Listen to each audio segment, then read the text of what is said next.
Hey everybody, Mark Lookout here from Redline Conditioning, and in this video I want to go over the stairs in the POPAT test and whether or not you should skip steps. There are certain situations where I'd say by all means, if you got to take every single step on the way up, then certainly take every single step on the way up. But if you got the ability to skip some steps, then why not skip steps? Now, in terms of the rules with the POPAT, when you're running up and over the stairs, you must touch at least one step going on the way up. You must touch the very top step, and you must touch at least one step going down. That is the bare minimum when it comes to running these stairs on the POPAT. And if you got to use the handrails, by all means, use the handrails. I will say though, for the vast majority of people, I actually would not recommend trying to do the bare minimum, as it does require a lot more energy to get up and over. But if you got the abilities to do so, then why not? In my opinion, it is the quickest way to get over it. But again, if you have the abilities to do so. I've seen a lot of people try to do the bare minimum, and 2 laps in, 3 laps in, they're going to skipping every other step, or perhaps taking every step on the way up. But I want to demonstrate real quick in terms of, for someone like myself, I tend to run very quickly through the obstacle course. And so I will do the bare minimum, 1 step up, top step, 1 step down. If I were to take every single step, it's actually for someone like me, it's actually going to slow me down. So I'll just quickly show a demonstration. The first lap I'm going to run, I'm going to just treat these as single laps. I'm not going to run them consecutively. But the first lap I'm going to run, I'm going to go with the bare minimum. On the second set that I'll do, I'm going to skip every other step going up. And then on the last one, I'm going to take every single step going up. So let's do a quick timing of this one as well.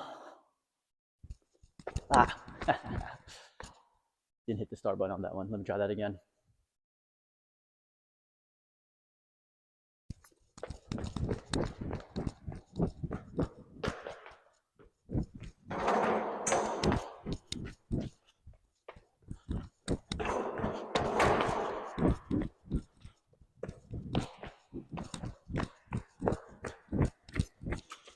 All right, so that first one, I did about 17 seconds. And that's roughly the pace that I would be doing if I was going to try to do all 6 laps of the course. So that was not me trying to go all out. Give myself a quick little breather here, but I'm going to do another lap of the course. This time I'm going to skip every other step. And the way I'm going to approach it is I'm going to hit the second step first, then I'm going to hit the 4th step, and then I'm going to hit the top step. On the way down, typically for myself, what I'll do is I'll take about 3 or 4 steps down, and then I'll skip the last 2. And if I'm really tired, maybe I'll skip the last one, but typically I'll take 3 or 4, probably 3 steps down before I skip. But let's do the same thing again. So speed-wise, my running speed is going to be really no different. Nothing significant different from the previous set. And we'll see how so that first one, at least on my watch, is 17.21. So let's see what this one is.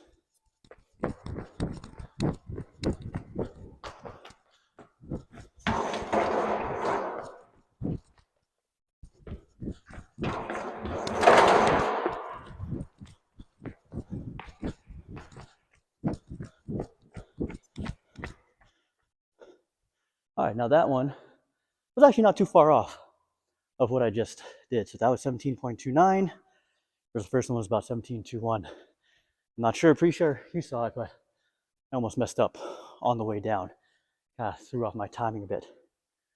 But you can see these first 2 sets, I'm essentially low 17-second laps by skipping stairs, whether I'm doing the bare minimum or I'm taking every other step up. So now I'm going to run same speed in terms of what I usually do. The only difference will be how I take the stairs. And we'll see, for someone, again, of my abilities, what kind of difference it's going to make.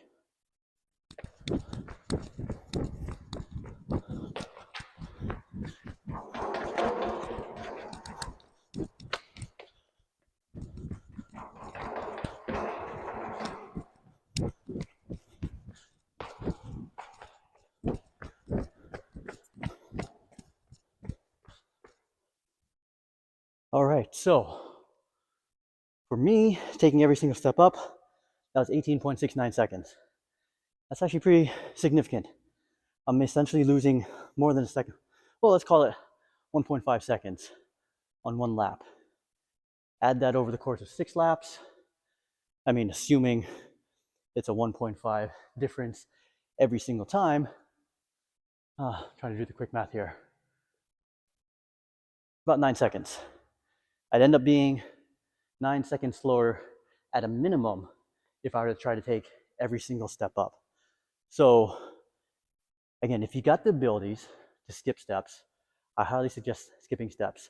Taking every single one is just only going to slow you down. In some situations though, if cardio fitness isn't the best and you do struggle trying to get through the 6 laps, then yes, I would suggest taking every single step on the way up. It's a way to preserve your energy, which is ultimately what's most important when it comes to having a successful or a very good, whether it's successful or a very good POPAT time.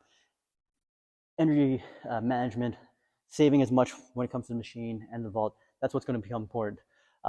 So this is something you're going to have to experiment with on your own.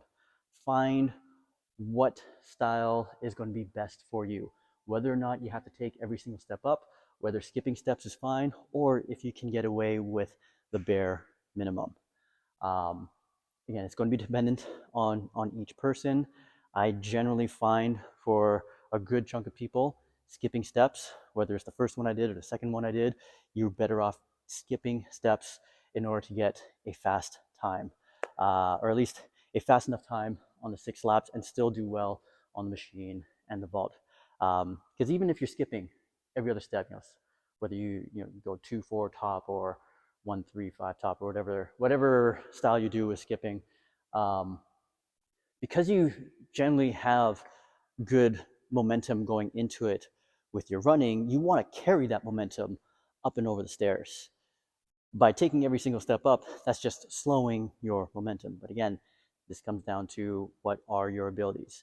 You got to experiment with these things, whether you do it here at Redline in our training classes or you do it on your own. You got to experiment with these. Do know though, as your fitness improves, you can always challenge yourself a little bit more. See if you can start skipping steps or not. If you got any questions about that, feel free to leave a comment below, or you can also email us at redlineteam@roconditioning.ca.